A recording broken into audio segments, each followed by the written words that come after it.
Buenos dias, damas y caballeros. Yan, yung nakikita nyo dyan ay yan ang 1 hectare o more than 1 hectare na farm namin. Pare, morning! Andito tayo sa farm, dahil gusto ko lang ipakita sa inyo kay ganda ng cacao farm ni Bad. Kay ganda. Ngayon, magtatanong kayo, Bad, anong nangyari dyan? Wala nga ako nakikitang cacao dyan. Ayan, kaya pinapakita ko ito sa inyo. Dahil ako ay naging nabudol-budol rin ni Duterte sa early on in his administration. Dahil, yan ang gate niya na medyo sira na rin. Yung mga barbed wire niya, ninakawan na rin. At yung naging na talahiban na talaga siya. So in short, what happened? Anong nangyari dyan? Bakit nakaganyan yan? So,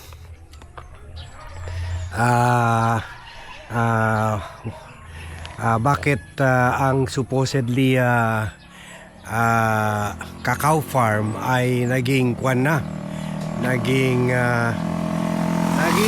napabayaan at kahit ang laki-laki ng ginasta ko dyan, na wala lang yung pera. In fact, yung mga barbed wire ko, yung mga semento ko na yung mga poste nilagay dyan, ninakawan na ng mga tao. So what happened to this 1 hectare farm na supposedly marami pa rin, andyan pa naman yung mga cacao, pero wala na, nasayang lang. Primo, morning exercise uli. So anyari sa farm ni Bad. Meron pa naman ako maliit na nipaad dyan na noon nagtatambay-tambay kami dyan, nagpipiknik kami dyan, at that time malaki rin investment ko dyan, almost 2 million rin investment ko dyan. Kasi ganito nangyari. Nung pagpasok ni Duterte, it was about that time rin na nagka-shortage yung tsokolate sa buong mundo. Now, ang pinaka-biggest supplier ng tsokolate ay yung Sierra Leone sa Africa na nagka-civil war. Kaya yung mga bride boys ni Duterte naisip na, in fairness naman, yung Davao marami ng mga cacao farms. In fact, ang sarap nga ng mga tsokolate nila na even exported all over the world. So they decided, the Duterte government decided na maggawin ang Pilipinas na isa rin world supplier ng cacao. So dahil meron tayo mga farm lots dito all over dito sa barangay namin, nilapitan ako na kung gusto ko raw i-convert yung kasi malaki-laki daw yung lugar ko at hindi ko naman daw ginagamit pa. Sayang nga kasi dati may mga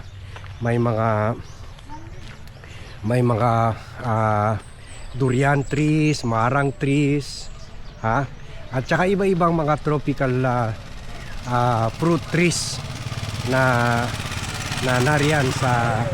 So we had to cut it all up, kasi na-convince rin nila ako na dahil daw may shortage, bibigyan daw nila ako ng free cacao plants.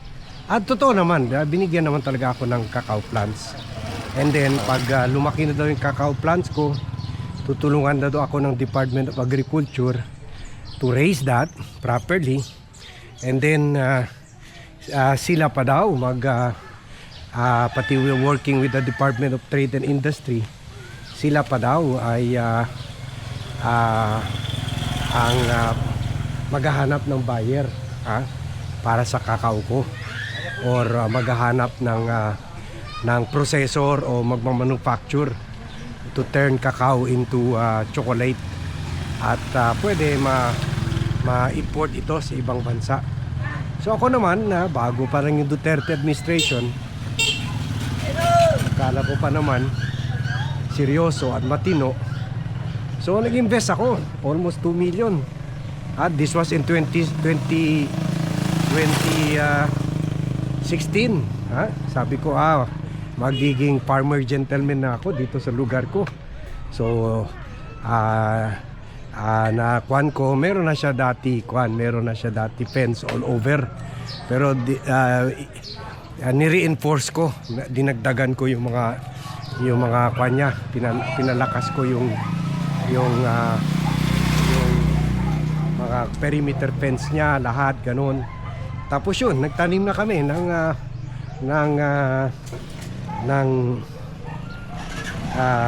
galing sa DA, Department of Agriculture, nagtanim na kami ng mga kakao. Thinking na talagang seryoso ang gobyerno. Thinking na morning. Thinking na matino ang gobyerno. Yun, after to cut the story short, so nagkuhan pa kami, clearing activity, ganon. Pinatay, pinutol yung mga puno, kasama na yung mga Gemilina trees. Meron ako mga Nara at buenas Nara at Gemilina trees na pinutol for that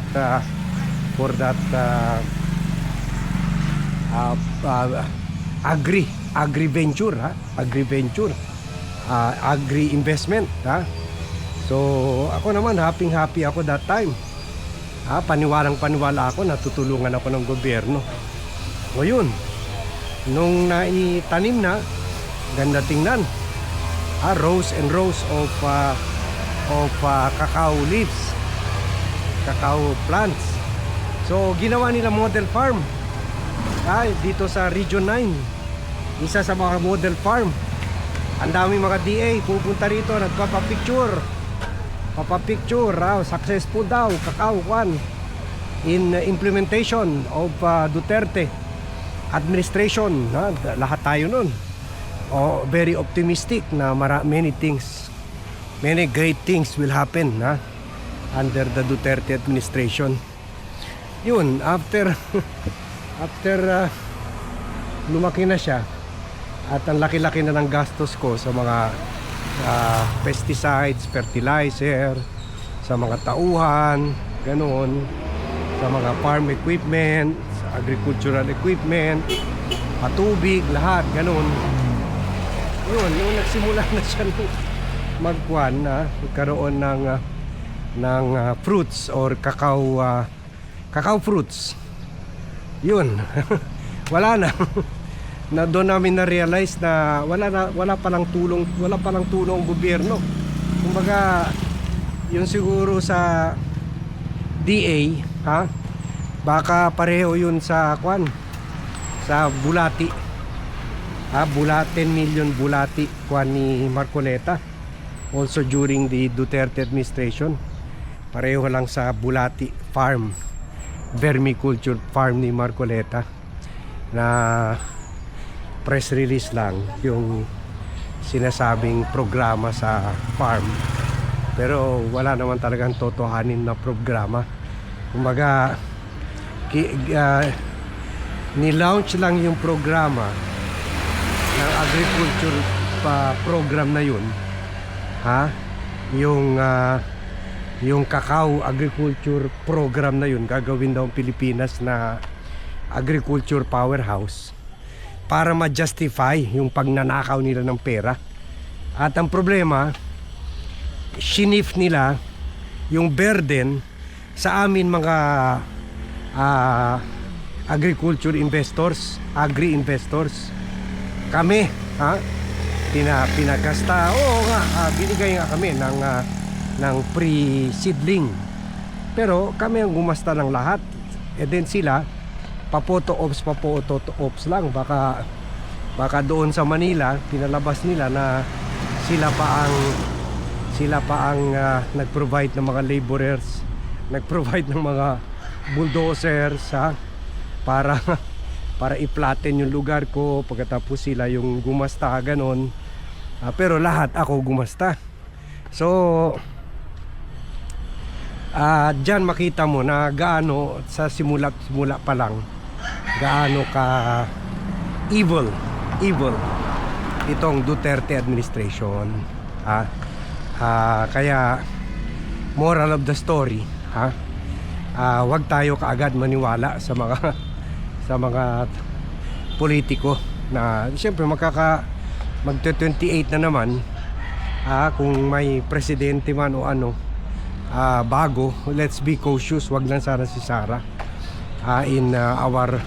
in believing their programs and projects or in supporting them. For all we know, another pabudol-budol na naman yun. So yan, kaya ako in a direct way, syempre may mga, just like everybody else, may mga kaibigan din ako dito sa Manikaan na sinalvage na lang nila sa gera laban sa droga. Pero puwera dyan sa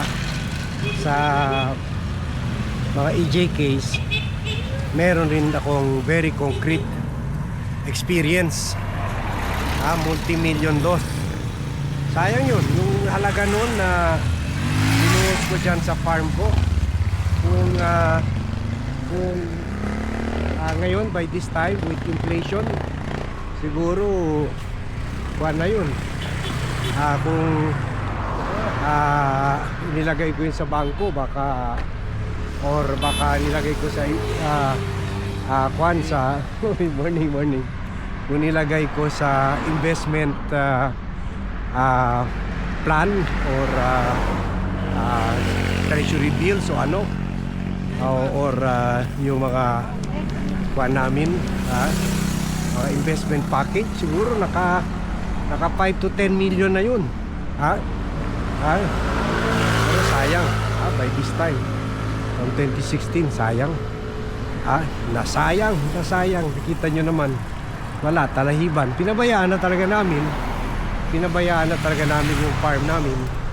So yan, kaya inistorya ko ito sa inyo to show na hindi lang EJ case, hindi lang paninira sa bansa ang ginawa ng mga Duterte, hindi kami, pati mga negosyante, kami pati mga ordinaryong investor, agri-investor, paniwala pa naman kami. Parang mga luko-luko lang pala kami. Ngayon wala na. At nung inatake ng kakao ko yung ng mga termites or mga anuman insekto, at hindi na siya hindi na maganda ang bunga niya, sira na yung bunga, plus walang buyer, hindi pinabayaan kami ng Department of Agriculture. Wala. So ganyan yan, ang legacy, isa pa sa mga bad legacy ng Duterte administration. Tuwing nakikita ko yung farm na yan, kumukulo ang dugo ko. Yan, marami pa ako mga ibang cases na masabi ako mismo naging biktima ng Duterte administration. But that is for another vlog, okay? So thank you very much everyone for watching. Thank you very much for joining me in this vlog. Andito pa rin tayo sa Barangay Manikaan, Zamboanga City, my birthplace. And from Zamboanga City, I greet you all. Buenos dias a todos.